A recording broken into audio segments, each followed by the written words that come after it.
Bom dia! Estou aqui então para o nosso devocional de hoje. E hoje nós vamos ler Números, capítulo 13, a partir do versículo 27. Aqui eu vou resumir sobre os espias, né, que foram espiar a terra. Que das 12 tribos de Israel foram escolhidos um representante, né, que eram os príncipes. Eles foram avistar a terra para trazer o relatório daquilo que Deus havia prometido para eles na saída do Egito. Então diz assim no versículo 27: E contaram-lhe e disseram-lhe: Fomos à terra a que nos enviaste, e verdadeiramente mana leite e mel, e este é o fruto. O povo, porém, que habita nesta terra é poderoso, e as cidades fortes e muito grandes, e também ali vimos os filhos de Anak. Os amalequitas habitam na terra do sul, e os heteus, os jebuseus e os amorreus habitam na montanha. E os cananeus habitam ao pé do mar, pela ribeira do Jordão. Então Calebe fez calar o povo perante Moisés e disse: Subamos animosamente e possuamo-la em herança, porque certamente prevaleceremos contra ela. Porém os homens que com ele subiram disseram: Não poderemos subir contra aquele povo, porque é mais forte do que nós. E infamaram a terra que tinham espiado perante os filhos de Israel, dizendo: A terra pelo meio da qual passamos a espiar é terra que consome os seus moradores, e todo o povo que vimos no meio dela são homens de grande estatura. Também vimos ali gigantes, filhos de Anak, descendentes dos gigantes, e éramos aos nossos olhos como gafanhotos, e assim também éramos aos seus olhos. Olha o que aconteceu aqui. Dois homens, Josué e Calebe, de 12, foram os únicos que foram avistar a terra e não tiraram os olhos da promessa. Os outros 10 tiraram os olhos da promessa e olharam para quê? O fruto onde eles falam ali, que eles mostraram para Moisés, no Vale de Escola, onde eles acharam cachos de uva, era tão grande que 2 homens tinham que carregar. Então, verdadeiramente era uma terra que manava leite e mel. O manava leite e mel, isso significa que tinha o melhor lá. E eles saíram do Egito com uma promessa de que eles não seriam mais escravos, saíram com despojo de lá, levaram ouro, prata, bronze dos egípcios, trouxeram riqueza, prata, tudo que tinha lá, né? Com essa promessa de que eles iriam para essa terra. Só que eles tiraram os olhos da promessa. Quando eles olharam para os gigantes e eles disseram que aos seus olhos eles eram como gafanhotos, as pessoas se inferiorizam, se diminuem. Quando Josué e o Calebe disseram ali, né, fez calar o povo perante Moisés e disse: Subamos animosamente, possuamo-las em herança, porque certamente prevaleceremos contra ela. Se Deus tinha dito que iria dar a terra para eles, por que eles duvidaram? Porque as pessoas têm um hábito de olhar para os problemas, de olhar para as dificuldades e esquecer o tamanho que Deus é. Esses homens, quando eles olharam para os gigantes e disseram que não tinham como vencer, eles desprezaram o Deus que estava com eles. Deus que havia tirado eles do Egito, que havia aberto o mar para eles passar, que fechou o mar, os egípcios morreram ali, todos afogados ali, todo o exército, eles não precisaram lutar, sustentou eles ali naquele deserto com água brotando da rocha, com maná, e eles foram olhar a terra e me passaram esse relatório. Aonde estava a fé daquele povo? Aonde estava a confiança deles? Em qualquer lugar menos em Deus. Os únicos foram Josué e Calebe. E tem uma parte, né? Se você ler depois os demais capítulos a seguir, ele fala, quando eles entraram na terra prometida, o Josué, né, e o Caleb, ele fala assim, o Caleb, 85 anos eu tenho agora. A minha força e o meu vigor são tal como eu no dia que eu subi para avistar a terra. Ou seja, ele teve que esperar 40 anos para ele entrar na terra. Ele tinha 85 anos. Mas ele, juntamente com o Josué, foram os únicos que entraram na terra prometida. A descendência dos murmuradores. Enquanto o último cadáver não caiu no deserto, eles não entraram. Então, para você ver que quando a pessoa desvia os olhos da fé, da promessa de Deus, quando ela para de crer, ela começa a olhar para os gigantes, ela começa a olhar para a dificuldade, ela começa a olhar para o tamanho do problema e ver ele muito maior do que ele é. E esquecem quem é Deus. Essas pessoas se deixam envolver por um medo tão grande, um medo que paralisa, o medo escraviza. Quantas coisas você gostaria de fazer, mas você não faz ou você não fez porque você tem medo. Medo de enfrentar uma situação, medo de mudar para uma outra cidade, medo de ir para um outro emprego, medo, né? O medo é mais sutil e mais socialmente aceito, até mesmo entre cristãos, porque é discreto, né? Em manter pessoas presas. Quantas pessoas vivem paralisadas pelo medo? Não vão para lado nenhum, vivem ali bloqueadas, paradas, não andam para lado nenhum. Por quê? Porque eles deixaram com que o medo as escravizasse. Assim como aquele povo ali, a sua descendência não herdou a terra, porque eles murmuraram, porque eles tiraram os olhos da promessa, porque eles deixaram o medo de enfrentar os gigantes, de lutar contra aquele povo, os jebuseus, amorreus, amalequitas, seja lá quem for. Eles desviaram os seus olhos de Deus e perderam a bênção. Deixaram de entrar na terra prometida. E quantas pessoas estão deixando de entrar na terra prometida por causa do medo? Quantas pessoas estão paralisadas por causa do medo? Eu não posso ir para a igreja porque o que a minha família vai pensar? Vão me deserdar, meus amigos, meu isso, meu aquilo. Colocam tantas e deixam Jesus de lado, deixam Deus de lado e vivem numa mesmice, numa vida desgraçada, miserável, como Jó disse, né? Cego, pobre, nu, miserável. Muitas pessoas vivem assim, porque vivem longe de Deus, os olhos estão longe da promessa, só olham para os problemas e tentam achar culpados, não procuram resolver. Se Deus, ele te dá uma missão, ele sabe que nós temos capacidades de escolha, sabe? Nós temos o livre-arbítrio. Mas quando você coloca tudo diante dele, qualquer decisão que você for tomar, você for pedir para ele, quando você mostra total dependência de Deus, por mais que se levante um problema, uma dificuldade no meio do caminho, Deus resolve porque você pediu direção para ele. Você não agiu pelo teu eu, pela tua vontade própria. É a mesma coisa, eu vou lá no banco, me endivido toda, faço um empréstimo e depois eu fico ali, Senhor, faz um milagre, Senhor, isso, mas eu não orei antes de ir lá no banco, de fazer aquele empréstimo, de pedir, de fazer isso, enfim. Pois é.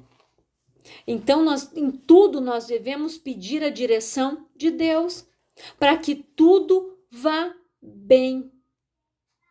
Nós pedimos a direção, nós precisamos ser dependentes de Deus. E de modo semelhante, A uma serpente que rasteja em meio à grama alta para abocanhar o calcanhar de sua vítima, o medo inocula seu veneno paralisante nas veias. Entretanto, você pode quebrar 10 vezes os grilhões do medo e ser livre por meio de Jesus. Ele veio para nos trazer liberdade. Jesus tem a chave para destravar todas as prisões do medo às quais você tem vivido. Tem pessoas que espiritualmente vivem presas em porões, calabouços espirituais. E às vezes foi algo que ela viveu na infância, na sua adolescência, algo que aconteceu, uma situação que paralisou ela e ela vive presa naquilo ali. Ela não consegue se desvencilhar daquilo. Mas foi para a liberdade que Cristo nos libertou, não esqueça disso. Então não deixe mais o medo te paralisar. Jó disse: o que eu temia me sobreveio. Isto mostra o quê? Jó era um homem temente a Deus, íntegro, reto e se desviava do mal. Deus conhecia todas as qualidades de Jó. Mas Deus também sabia do medo que ele tinha, porque ele mesmo disse, né, quando aconteceu aquelas coisas, ele declarou: o que eu temia me sobreveio. Então, o medo paralisa. Às vezes aquilo que a pessoa está temendo é porque no fundo ela não está crendo. E aquilo que ela teme às vezes sobrevém porque ela não consegue tirar aquilo da mente e do coração dela. Ela não consegue entregar aquilo ali para Deus. E ela fica remoendo aquilo ali, remoendo aquilo ali. Então, começam a desencadear transtornos, transtorno de toque, transtorno disso, transtorno daquilo. Por quê? Porque tudo tem uma raiz, tudo tem uma fonte. Nós precisamos descobrir onde ela está e ir lá para tratar, para curar, para que a pessoa seja liberta. E precisamos conquistar um estilo de vida sem medo. É trabalhoso, mas acredite, é recompensador. Em vez de ficar focado no medo, em tantas preocupações existentes em nossa vida, eu te encorajo a encontrar passagens na Bíblia que fortaleçam a sua determinação de enfrentar o inimigo. A palavra de Deus é poderosa para derrubar fortalezas. Quando o diabo tentou Jesus no deserto, Jesus o venceu pela palavra. Se tivermos a palavra em nosso coração, nós também venceremos. Posso todas as coisas naquele que me fortalece. Quem tem te fortalecido? Quem tem te guardado? Se o Senhor não guardar, em vão vigia a sentinela. Quem tem te guardado? Quem tem te cuidado? Ou você tem sido aquele inconstante que a Bíblia fala, como aqueles 10 que foram olhar a terra, a mesma terra que o Josué e o Caleb olharam, os outros 10 também viram. Só que os outros 10 olharam os gigantes, os Anaques, né? Os filhos dos Anaquins, que eram os gigantes, olharam os Jebuseus, os amorreus. Eles se acharam inferiores, mas eles esqueceram quem era Deus na vida deles. Aquele Deus que tirou eles do deserto, como diz a palavra, do Egito, né? Perdão, com mão forte e braço estendido. Deus levantou Moisés. Ele foi lá, resgatou eles do Egito, tirou eles de lá, não de mãos abanando, tirou eles de lá com despojos por todos os anos que eles haviam trabalhado lá. Eles levaram todo o ouro, toda a prata, tudo que tinha lá, joias, eles levaram junto. Pois é. E quantas pessoas ficam assim, como aqueles 10 espias que inflamaram o coração dos outros. E isso é o que a gente chama de contaminar. Eles contaminaram os outros com o relatório deles, com aquilo que eles falaram. Os outros ficaram com medo também. de ir lá, de lutar, de guerrear, de conquistar. E isso acontece com as pessoas que estão ao nosso redor. Se você vive paralisado, as pessoas também vão estar na mesma situação. Se você tem medo, as pessoas também vão ficar paralisadas pelo medo. Então você precisa rever as tuas atitudes. O verdadeiro amor lança fora todo medo. Quando você tiver o verdadeiro amor de Deus no teu coração, você não vai mais temer. Você vai olhar para o problema e vai dizer: o meu Deus é muito maior do que você. Você vai olhar para a dificuldade e você vai dizer: quem é você? O meu Deus é muito maior. Você não tirando os olhos da promessa, você não pode deixar de declarar a palavra e as promessas que Deus tem para a tua vida. No momento em que você deixar de fazer isso, no momento que você tirar os teus olhos da palavra, quando Deus chamou Josué, ele disse: tão somente tenha bom ânimo, porque eu sou contigo. Medita no livro desta lei dia e noite. O que Deus disse para ele? Só confia em mim, Josué. Medita na palavra. Tenha ela aqui, porque a boca fala do que o coração está cheio.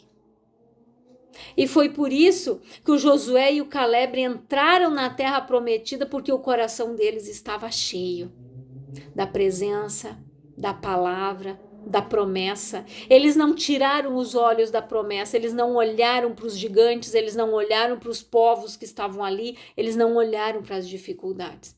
Mas quando os nossos olhos não estão fixos em Jesus, que é o autor e consumador da nossa fé, só para ele que nós devemos olhar, nós não conseguimos vencer nada. Porque ele disse: no mundo tereis aflições, tem de bom ânimo, eu venci o mundo. Se nós não tivermos o bom ânimo, coragem para enfrentar as situações que vão se levantar, nós não vamos a lugar nenhum.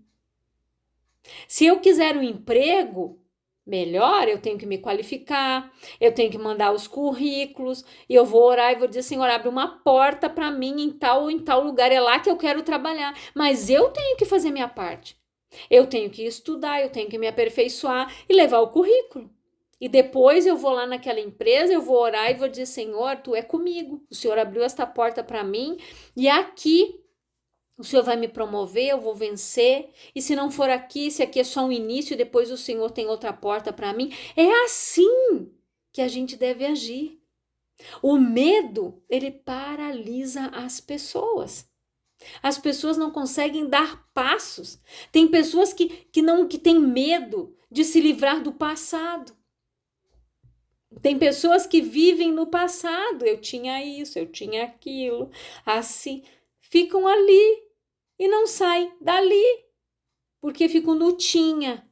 Não dizem: eu tenho, em nome de Jesus, porque Deus está comigo e eu vou conquistar isso. Isso é meu, em nome de Jesus. É assim que a pessoa que tem os olhos focados na promessa e na palavra vive. A palavra é bem clara: o meu justo vive da fé. Se ele recuar, a minha alma não tem prazer nele. Quem é que recua? Quem tem medo. Quando Deus disse para o Gideão: chama aí esse povo, diz para aqueles que estão com medo ir embora. Misericórdia, acho que foi uns 20.000. Agora você vai filtrar essa gente, ainda é muito povo. Você vai mandar esse povo agora descer e tomar água. Aquele que toma água como um cão, você vai mandar embora. Mas aqueles que levarem água na boca, esses vão contigo. Foram 300 homens. De não sei quantos mil que tinham ali. Para você ver. Com os primeiros que Deus mandou embora era quem? Os medrosos. Porque os medrosos lá no campo de batalha iam, dar no pé. Iam deixar os outros todos sozinhos. Pois é. Então, reflita nesta palavra. Guarda ela no teu coração. Enche o teu coração do amor de Deus. o amor verdadeiro, que tudo suporta, espera, crê, e o verdadeiro amor que lança fora todo medo. Quando você crê de todo o teu coração, você não teme. Você enfrenta os problemas. Você está que nem Jesus lá no barco, que olha para aquela situação, para aquela tempestade e diz: cala-te, aquieta-te. Jesus não teve medo. Por mais que a onda parecia que engoliu o barquinho, ia matar todo mundo, os discípulos: mestre, mestre, não te importa que nós pereçamos, nós vamos morrer. E Jesus disse, acordou, olhou: cala-te, aquieta-te, tudo se acalmou. Porque no desespero, ninguém resolve nada. De cabeça quente, ninguém resolve nada. Nós temos que ter sabedoria, discernimento, direção e pedir para Deus nos dar a decisão certa. Que direção eu devo tomar, Senhor? Não ir pelo teu coração, enganoso é o coração do homem, mas vá pela direção do Espírito Santo de Deus. Então guarda esta palavra no teu coração, reflita nela.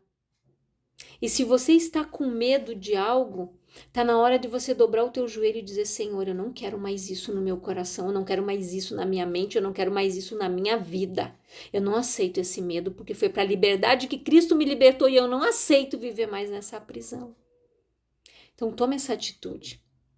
Como eu falei, dê passos para que você vença neste ano, para que você quebre as cadeias e as prisões que te aprisionaram até aqui e que te impediram de conquistar a terra prometida. Eu quero orar com você, Pai, em nome de Jesus. Eu oro por todas estas pessoas que estão ouvindo esta palavra, Pai.